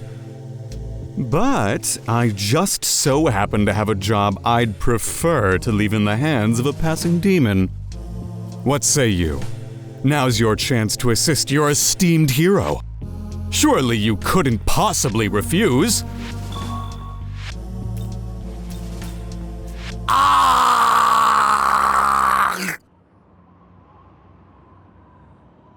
Oh, my apologies. It would appear that I yawned. Yes, I yawned incredibly fiercely. So fiercely that I'm afraid that I couldn't hear your response.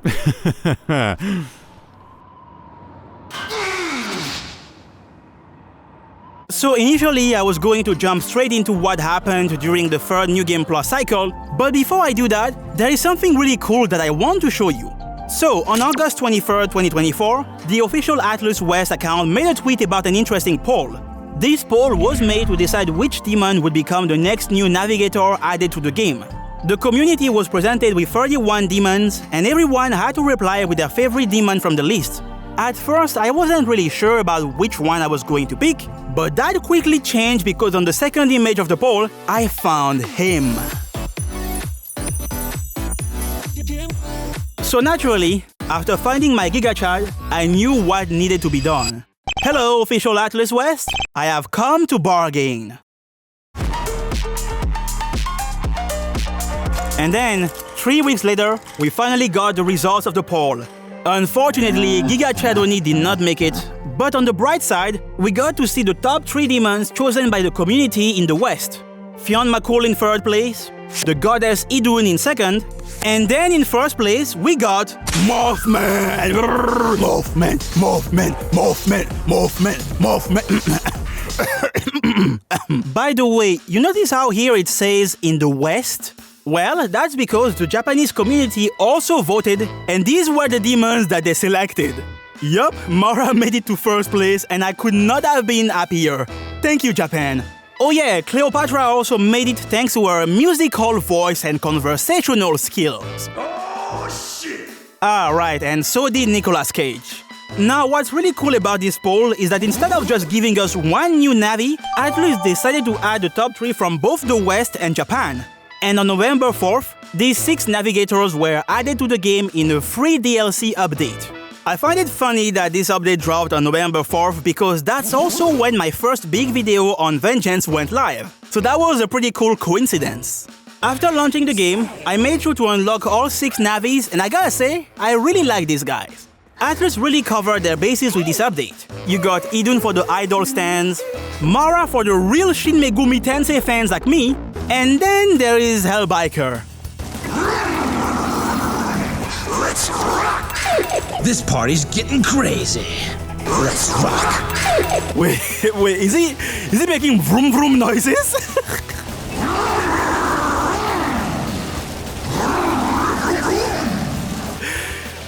this is so silly, I love it. Not only do they add some more diversity, but the dialogues you can have with some of them are hilarious. Take Mara for example. Give yourself over to these worldly pleasures, and your manhood shall burst through soon enough. Huh? You already have company. I'm not sure I could handle two of you at once. Alright, let me switch my Navi real quick. You sure worked me good. I better rest up so I can handle a bigger load next time. Mara, please, my YouTube ad revenue, man. Personally, my favorite Navi out of this bunch is Fionn McCool. In its lore, it is said that Fionn was the leader of a group of warriors who protected the High King Cormac of Ireland. This is something that's also reflected in the game because at the end of his questline, Fionn will pledge his allegiance to you, his king, and then he will join your squad. So when you take into consideration the lore and the story, turning Fionn into a navigator was a really fitting choice. I also love running around with him because his encounter rate is quite low, so you pretty much never get thrown into random encounters while By the way, the Navis were not the only new things added with this update. After speaking with Goko and interacting with 4 mysterious devices scattered across the Netherworld, I was able to meet the sun goddess of Buddhism, Marichi. The last time I saw this demon was in Shin Megami Tensei 4 and 4 Apocalypse, so it's quite a pleasant surprise to see her again. The transition from 2D to 3D really did her wonders because Marichi looks absolutely gorgeous in this game. Now, for this fight, I was expecting Atlus to reuse one of the mini battle tracks from the game, but that's not what they did. Marichi also got her own unique battle theme from the legendary music composer Ryota Kosuka, aka the composer behind the soundtrack of SMT5 Vengeance. And my man truly cooked once again because the music track that plays during this boss fight is a certified banger.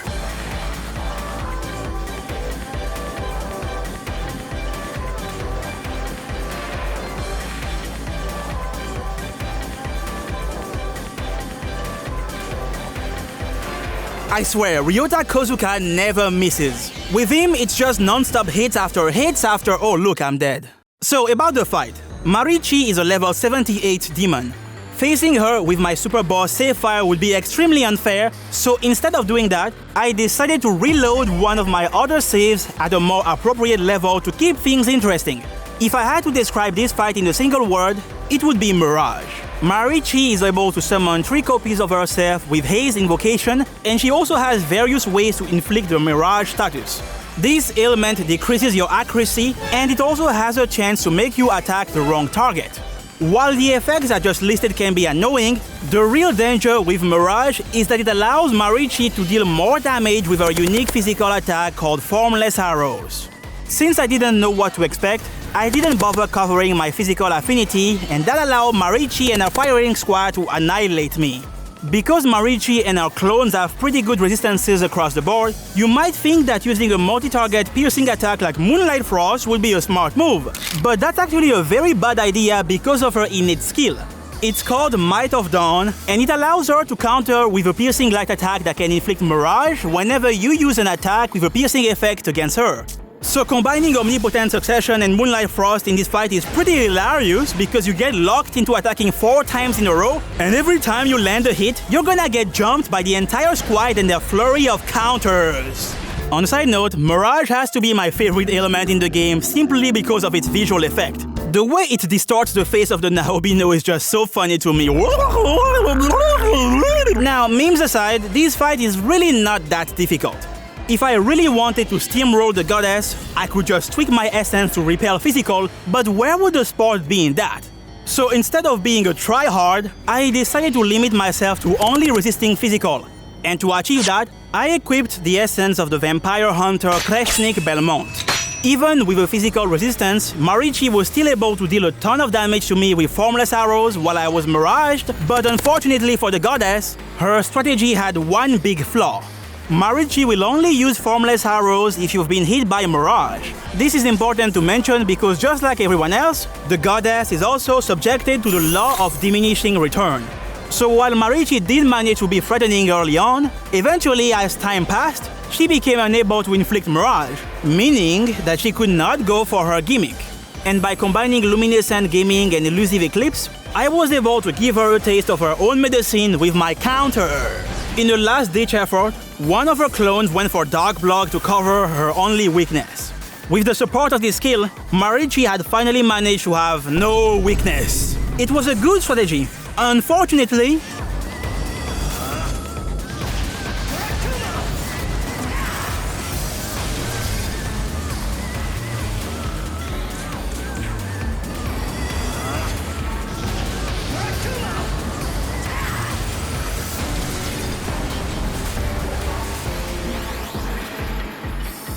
I gotta say, this free update was pretty cool. I kinda wish it happened sooner though, because Marichi's essence would have been pretty useful to have during the endgame of Wait.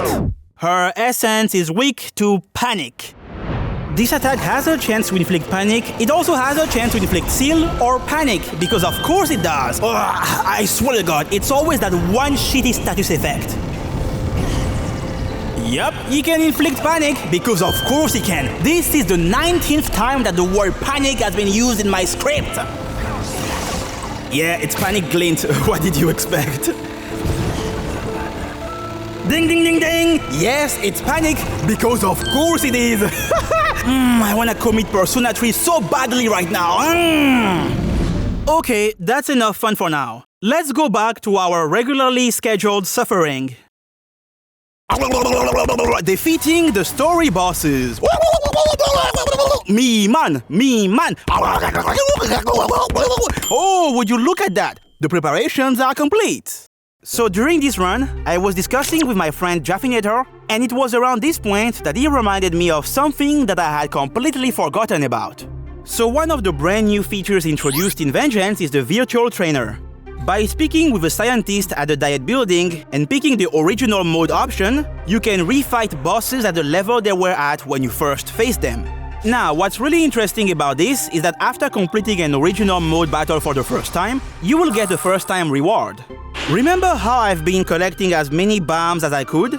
The stat boosters for the Nahobino? Yeah, that's what the virtual trainer gives you. So this entire time, I had been missing out on those, yeah. It's definitely unfortunate, but there is a silver lining. After completing a new game cycle, you automatically unlock a VR battle that's tied to the ending you went for. So thanks to my Vengeance solo run, as well as the 2 New Game Plus cycles I just did, I was able to earn even more bombs, at the cost of my sanity. Let me explain. You see, every ending in this game has you face Lucifer. And the direct consequence of this is that you get a ton of VR battles where you have to fight Lucy over and over. Battles for humanity alone, Lucifer. Battles to preserve the world, Lucifer. Battles to destroy the world, Lucifer.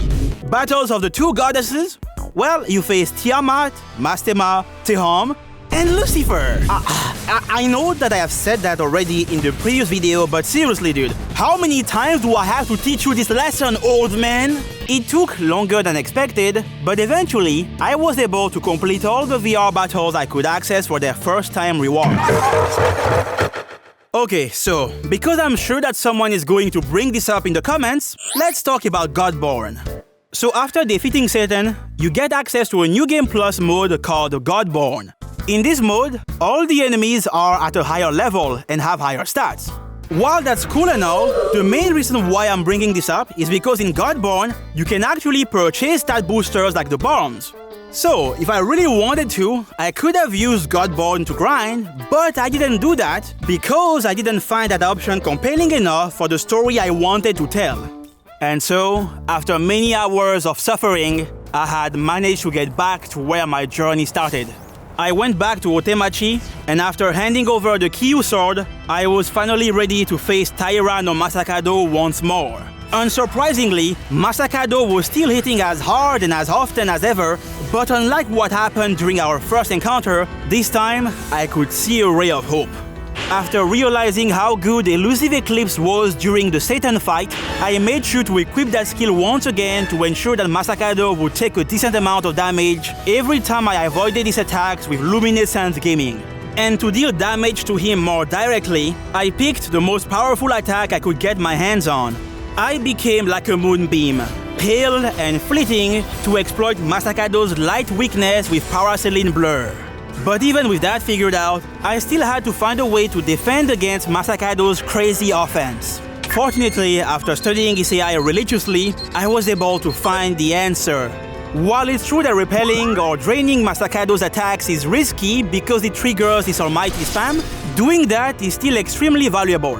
Unlike blocking, which only takes away 2 press turn icons, when you repel or drain an attack, it completely ends the enemy phase. And this is very valuable against a boss like Masakado, who has too many press turn icons. Doing that meant that I had to find a solution for the almighty spam, and fortunately, guarding proved to be the answer I was seeking.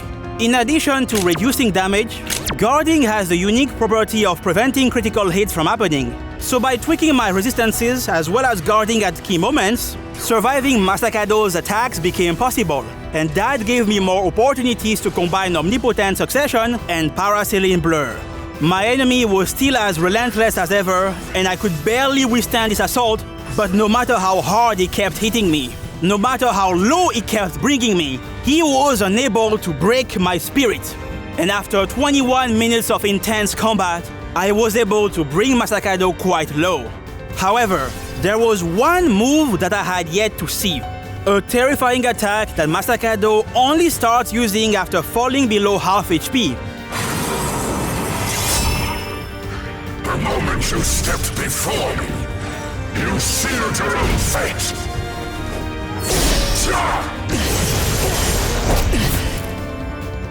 Recalcitrant Execution, Masakado's unique move, which is yet again another almighty attack that he can use to bully me.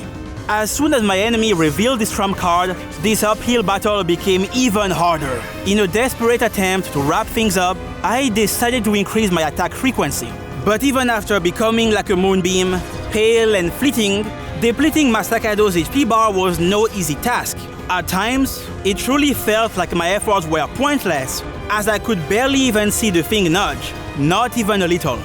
But with each passing turn, each opening I was handed, eventually, I could clearly see that my enemy's HP bar was decreasing, ever so slowly. And after 34 minutes of suffering, I had managed to bring the samurai extremely low. Victory was in sight. All I had to do was hold strong until the deed was done.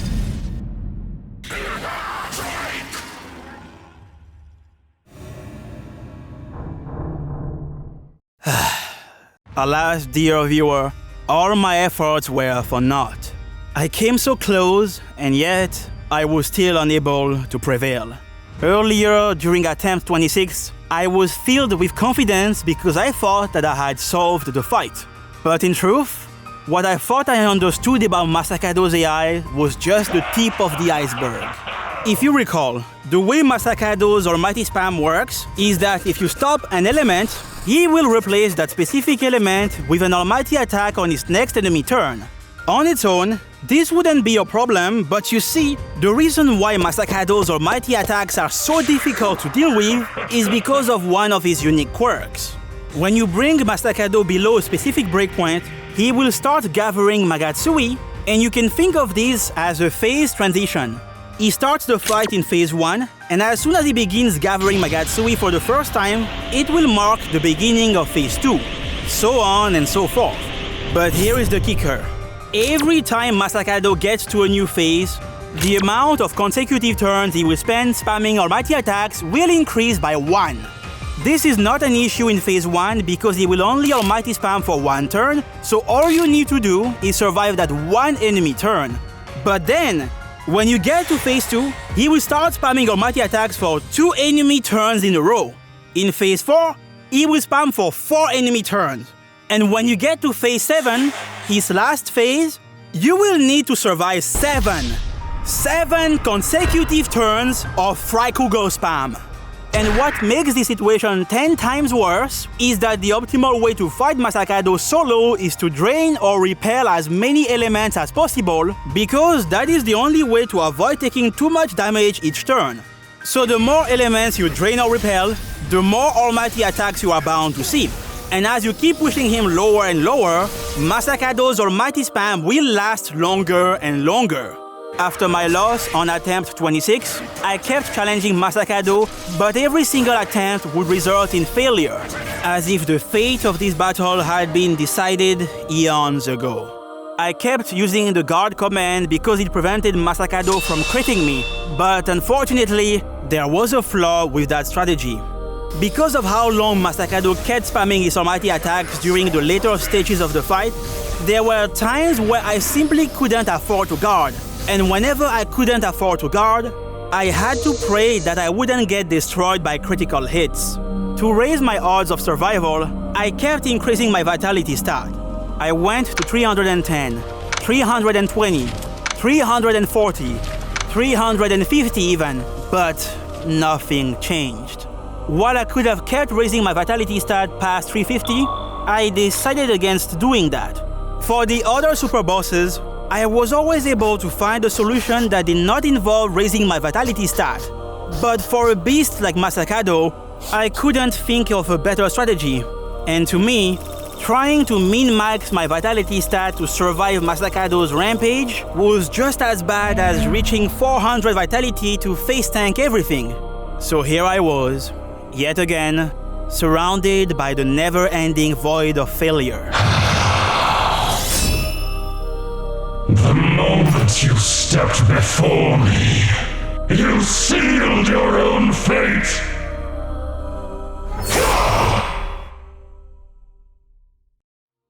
You know, I was so quick to give in to despair that I had forgotten something important. During this journey, whenever I got stuck, the solution I was looking for was always given to me by the super boss I had previously defeated. To defeat Satan, I used the power that I had obtained from the King of Chaos. So to defeat Masakado, what I needed to do was look back on what I earned from prevailing over the great adversary. And that is exactly what I did. Earlier, I mentioned how beating Satan unlocks the Godborn mode. But there was one other thing that I did not tell you about. Defeating Satan also gives you access to a new miracle called Moral Transcendence. This miracle costs 999 glory. It's the most expensive miracle in the entire game, and that is for a good reason. Moral Transcendence extends the level cap for the Nahobino and his allies to 150. Thanks to this miracle, I was able to absorb the 45 gospels that I had amassed during my journey to go from level 99 to 144. Doing that gave me a ton of points to allocate in my stats, and with so many points at my disposal, I have finally met the requirements to learn a special skill. A very powerful skill from my mentor Tsukuyomi that I was unable to master during my last journey. That skill is... Young man, let us fight together.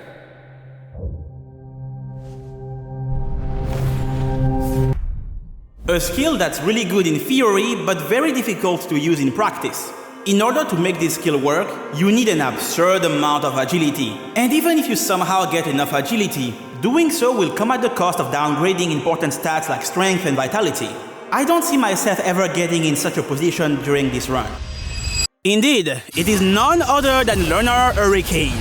This is a multi-hit force attack that scales with your strength, and what's so unique about it is that the number of hits this move can land will depend on the agility of the user and the target. The highest number of hits you can land solo is 9, and to do that, your agility needs to be 3 times higher than the agility of your enemy.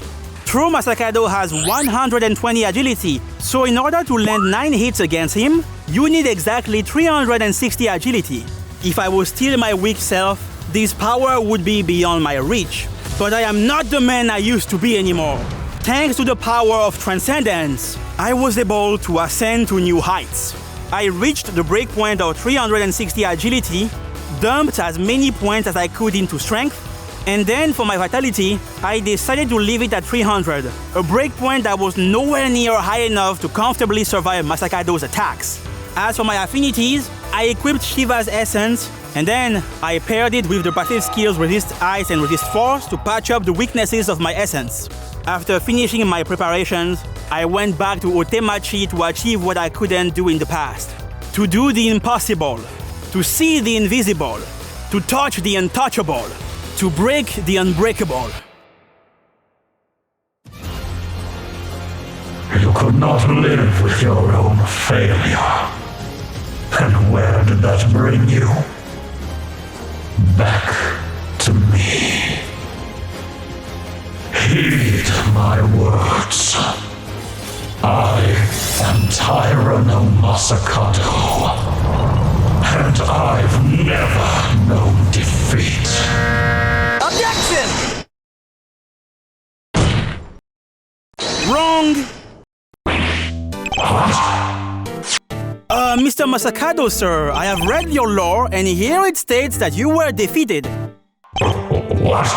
So clearly, you did no defeat. What are you? Also, when I was talking to the possessed Miman, they said that you were beheaded. What? Now, I am no rocket scientist, but for someone who has been beheaded, you sure look like you have a good head on your shoulders. I'm dying! Ah! As expected, with only 300 vitality, there was nothing I could do to ensure my survival, but that was of little concern to me. In the past, I was unable to contend with Masakado's terrifying might, but after transcending my own weaknesses, I was finally able to go toe-to-toe with the legendary warrior. Just like Masakado tried to overwhelm me with non-stop aggression, I too sought to do the same. With every omnipotent succession, with every dodge that I got, I was pushing Masakado lower and lower. And eventually, my enemy decided to reveal his ace in the hole.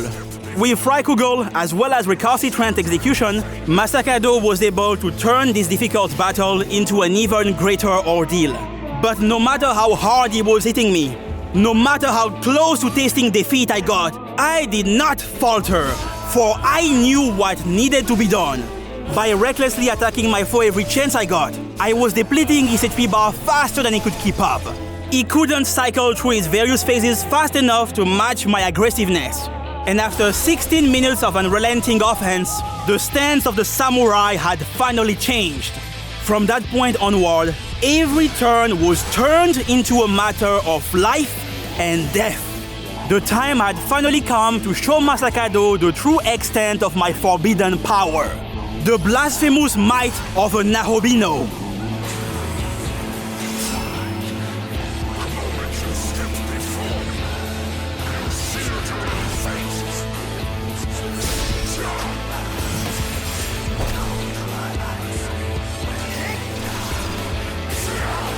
Please dodge something, please. Ugh.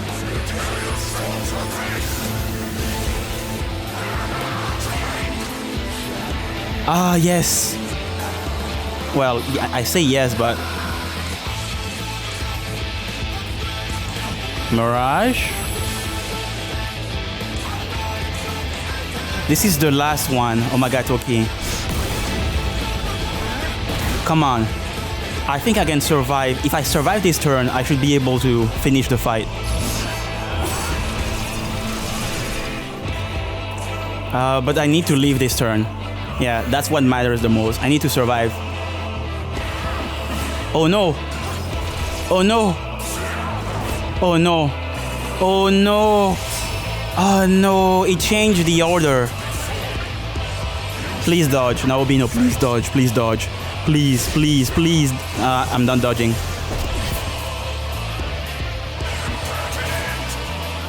Ah, no. It's over. Oh! I live! Oh man, it's so close. Wait, he healed himself. Can I kill from here?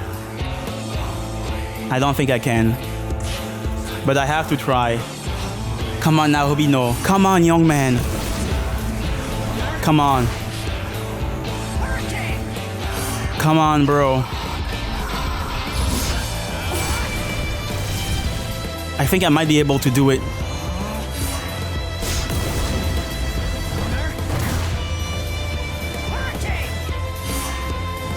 Come on, I outdamaged the healing. Come on. Come on. I don't think I can survive anymore. I need to... Yeah, he needs to die this turn.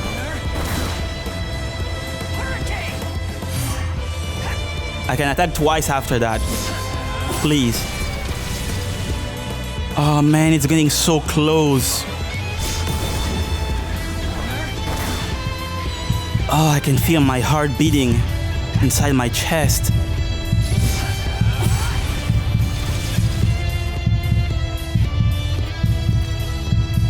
Come on. Okay, you know what? No, I believe he dies this turn. He has to, please. Please, young man. Do it. Please win. Please. Yes! Oh, I did it.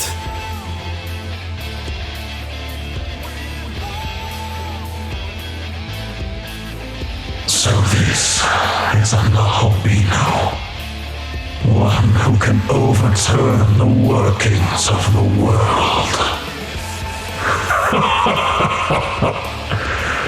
Well done. Your strength, extraordinary. The mark of a true god.